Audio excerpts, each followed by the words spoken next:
Pride Week. I'm so proud to be out and proud, as I know we all are. I love badass women who play badass music. But before we get Gritty and Pink started tonight, we do also want to thank Live Nation women who invested in this platform. That's a big deal, Live Nation women. So let's give them some love, of course, and TuneCore. We're going to start a panel which we have not done before, but we're going to do it because it's also LA Tech Week, and these women are brilliant. They're smart women and non-binary people are going to join us before we start the performances. So please help me welcome B.Pagels-Minor, founder of Divergent Ventures. Give them a little love. My homegirl Shira Yevin, founder of CEO of Gritty and Pink. Let's go. Tatiana DeMaria, artist and Web3 entrepreneur, and one of my favorites, Cat Cunning, artist, icon, actor, joining us. Show them some love as they get this panel started. Give it up for the beautiful Mikalah Gordon. Talk about queer icon. Hey, how are you guys doing today? I'm very loud. I'm always like in rock star mode. Do I need to tone it down a bit, babe? Can you guys make some noise? It's Pride. It's Tech Week. We've never done this before. We're popping our panel cherry. We have like 4 amazing women and non-binary professionals on stage. Give it up. You know what's so funny? I love working with Shira because normally I have to be the hype person and I don't have to do that with her. Thank you for freeing me up from this. Awesome. Anytime, babe. Yeah, so first and foremost, thank y'all so much for being here. So this panel, so I've had the delight of being one of the advisors to Gritty and Pink for about a year. It was an accidental meeting that ended up being delightful. And so we wanted to bring this here for y'all for Tech Week, not only because it's Tech Week, but also because it's Pride. And we want to talk about the amazing women, non-binary humans who are trying to work in entertainment and technology and the intersection of it all. So we thank y'all so much for being here. And so let's just go ahead and get into it. So first and foremost, I'm B.Pagels-Minor, the founder of Divergent Ventures, the first trans human to ever be the lead of a VC firm, which I'm very proud of. Amazing. Making history. And so then, Shira, you want to tell us a little bit about you? Sure. Shira, founder, CEO of Gritty and Pink, as well as, give it up for Gritty and Pink. I'll take that. Yeah. As well as an artist, and just very happy to be here. Tatiana DeMaria, artist as well, main career, been doing that my whole life, but also founder in Web3 and AI across music and shaping the music economy. Yes. Fucking clap for that. Give it up.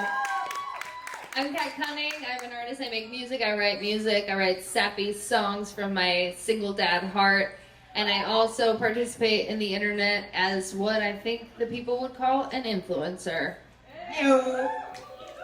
You know, it's actually so funny. I tell people all the time, I tell people I'm a thought leader because influencer sounds scary. But that's why I appreciate you for owning it. I'm trying to be transparent, bitch. I will sell you underwear. Well, there were people who said thought leader, and I was like, yo, let's go.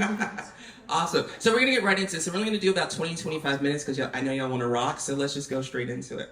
So first, let's talk about some of the fantastic experiences and perspectives y'all bring to your fields. How has your unique identity influenced your work as musicians, actors, and technologists? Who wants to take that one? I'll jump. I'm non-binary. I also am a person of the trans experience. I don't want to take up too much space as a trans person, but I feel that my identity has influenced my career because I've chosen to be very transparent about my gender identity from jump. I saw so many artists that I love so much that had to go through the experience of coming out. And I really hate that term because it implies that you have to come out about a taboo rather than let people into what you are. When I tell people who I am, whether it's through my songs or as a human, it's a gesture of love and a gesture of trust. And I've just always known that I'd rather not gain a bunch of love for the wrong thing. I'd rather be exactly who I am. And just to speak, and I hope I'm not jumping questions, but to speak to the internet, it's really cool that we can use like the metaphorical hashtag to draw people to us for the shit we care about and realize that we're not weirdos for that. Like the very nuanced experience I have with my gender that is someone who's perceived as very feminine no matter what the fuck I'm wearing. I get to speak on what I care about and how I feel, and that draws people to me who resonate with that. Did I do it? You did a great job. And, Yeah, and as someone who looks masculine, I get so upset because I'm like, I don't want to change attire. Like, that shit is icky, okay? My nails are more important. That's all I'm saying. So, next up, how... Can I just add something real quick? Just add a thought. For me, you know, I'm a proud member of the LGBTQ community. Give it up. I think community has just been so like important to me from the jump. You know, since coming out and having that experience of just being part of something greater. And I'm from New York. I was part of the Riot Girl NYC community, and you know, learning about feminism and going out to the Dyke March and being an activist and feeling really empowered by that, and you know, wanting to bring that to the music industry and now to the tech industry. You know, we do female founder funder events as well with Gritty and Pink, and so I think being queer has just sort of, you know, informed me as to the importance of having a community, and that's what we get to do with Gritty. That's awesome. No, community is the most important part of everything. Right? So, When you're the other, you know, especially, yeah. and we look cuter. Okay, and moving on. So, could you share some advice on navigating and conquering obstacles you've encountered in your industries? Maybe Tatiana, you could get us started on that one. Well, I look like I had all the obstacles. I You mean, just said Web3, so we want to know. I mean, she is British. She probably has some sort of visa obstacle. We were at some point. Listen, the accent helps getting me laid. I'm just throwing it out there. It's all I got going for me. Let me have it. So that's not an obstacle. But are you single? Now they want to know. That's I may well be single. This is the best panel at Tech Week. We've always 100%. gone downhill. It's a fucking Cosmo article right here. Yeah, well, a few things to touch on. I guess, may I also add to the previous question too?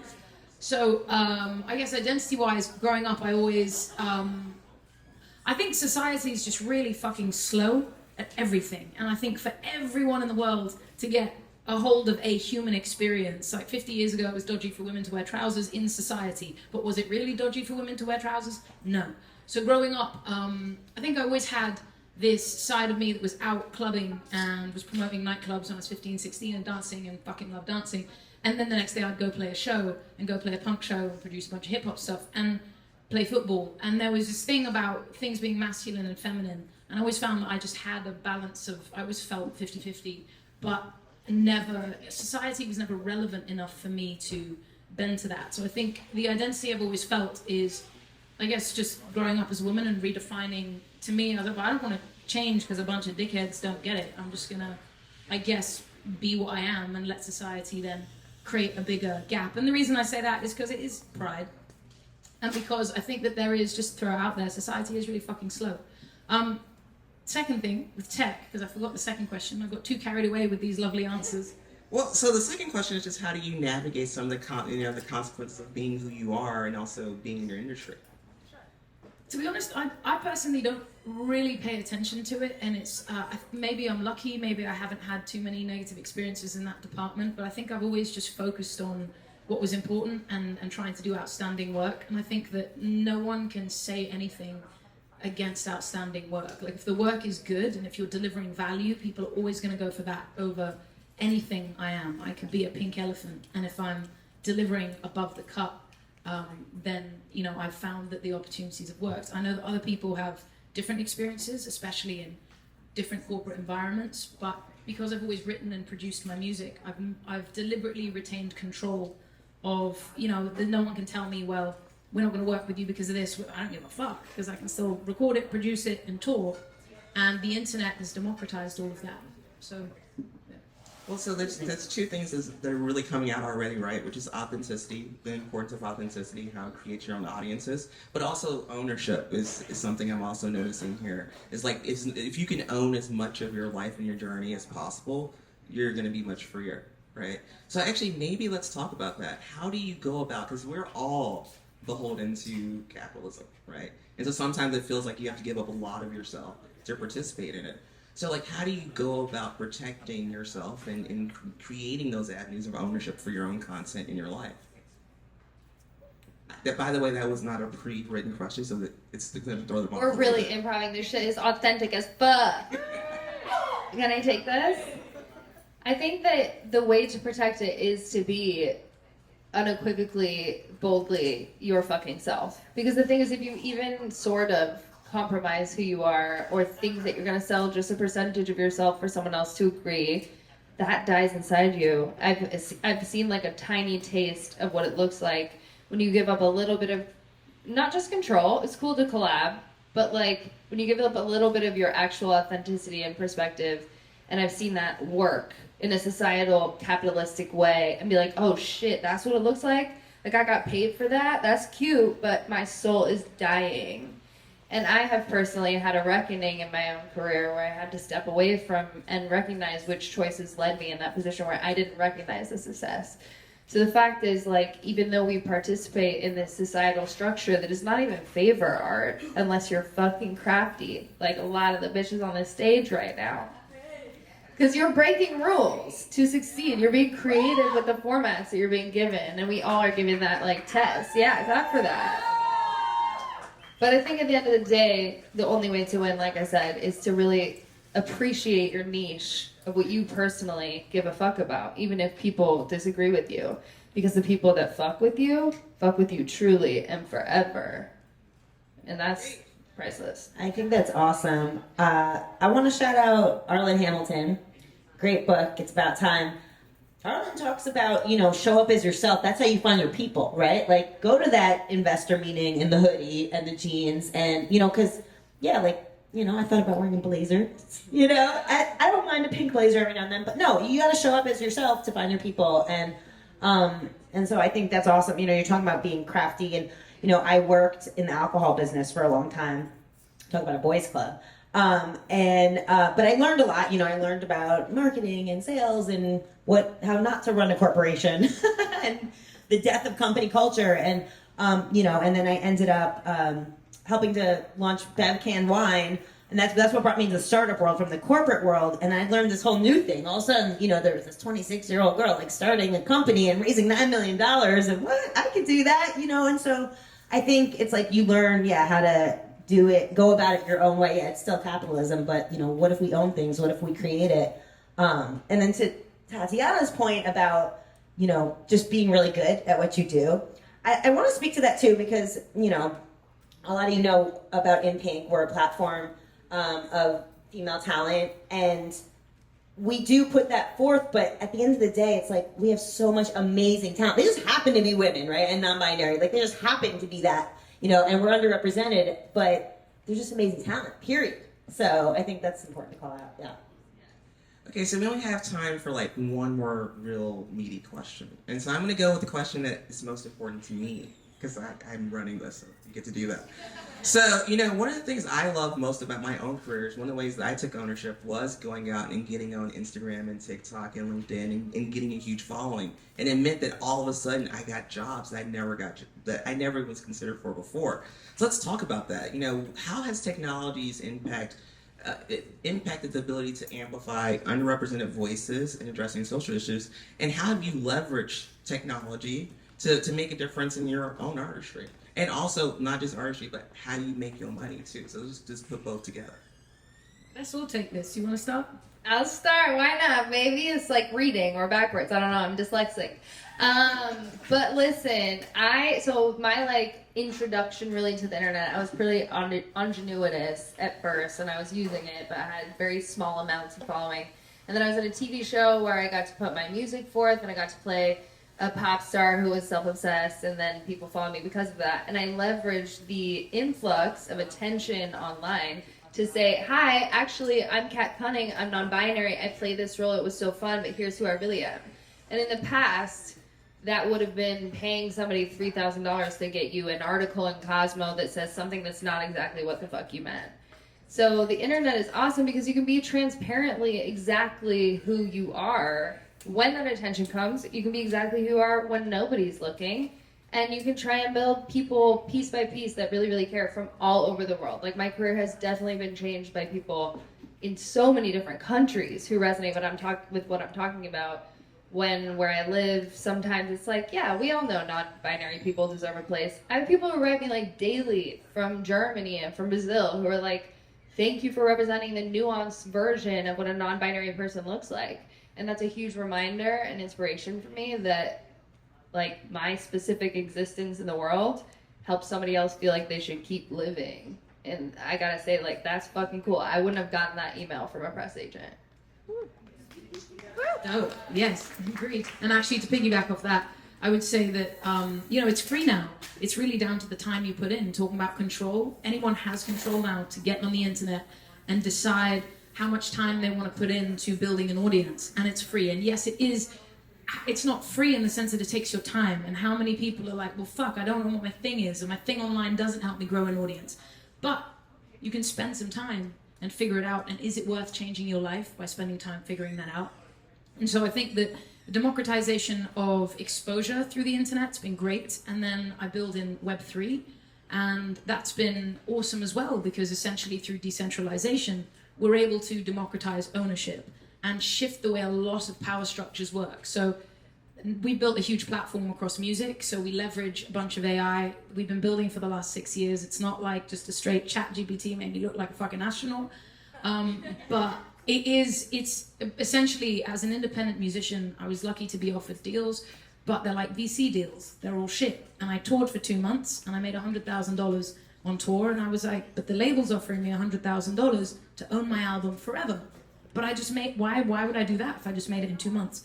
So what you can do is, as musicians, I've spent the last few years building businesses in music and helping people monetize around treating your music and your entire ecosystem as a small business. And so that makes you a full-time entrepreneur, right? It sucks dick. Everyone's just like, I have no time to make music anymore. So we developed a bunch of tech to help simplify that and to help get rid of all the resistance and all the bullshit artists feel, so they can have their time to write music but still be marketing in an incredible way that's more efficient than what we have. And we built a huge platform where you can then access your fans, your 1,000 true fans, and go from making the average, what musicians make, $12,000 a year on their music if they're independent, and $23,000 a year on their music if they're on a major. It's a Forbes average stat. So most of your favorite musicians are broke as fuck, no matter how many followers they have, unless they're taking promo deals. But if you have 100 fans or 1,000 fans, standard 1,000 true fans model, if you have 1,000 fans that buy a hoodie, a ticket, and a vinyl in a year, they spend $100 on you in a year, that's $100,000 of income off 1,000 people who just bought a few things in a year. It's a drastic change. So that's how we focus on supporting and helping artists, giving them their time back, giving them a paid living. And that's rolling out later this year, so that's how I do it. Any final thoughts, Shira, before we... I was just gonna ask, when's it rolling out? Because I can't wait. Lead me to there. Like, by the way, that single, like how? Like, with all those facts? I know, right? I'm on. I don't know where to put myself, to be fair. I think, to be transparent, like, I'm still figuring it out, this whole internet thing, because I feel like with Gritty, we're building something so special. And anyone who's ever been to our events before, not a lot of you guys have been before, some newbies, I'm sure, but it's like we have something so special, like just the amount of talent under one roof tonight that's going to be coming together for this amazing show that's about to follow. Like, how do we bottle that for the internet and get hundreds, millions of fans? I'm still figuring that out, but I am going live on TikTok next week, so Yeah. Look out for that. So yeah, well, I'll let you know, B, when I figure it out, but work in progress, and I'm gonna get Thank you, Shira, for all the shit you put together and all the support you bring to the LGBT community, to women. This woman put me on Warped Tour years ago, and I've heard her go, check, check, 1, 2, mic check, 1, 2, for over a decade, and it's been fucking awesome. I'm gonna leave it at a decade, but yeah. All right, awesome. Thank y'all so much for being in this panel. If you didn't get anything else from it, we got authenticity, ownership, and experimentation. Those are the 3 things, the secret to some of the success that these folks have had. Thank y'all. Enjoy the show. And shout out to B for teaching me about tech, because we talk every week, and I'm like, what's a product roadmap? I'm still figuring it out. So thank you, B. I'm gonna Google that. Yeah. Okay. Thank you guys so much, and you're in for a great show tonight. Make some noise, Echo Park.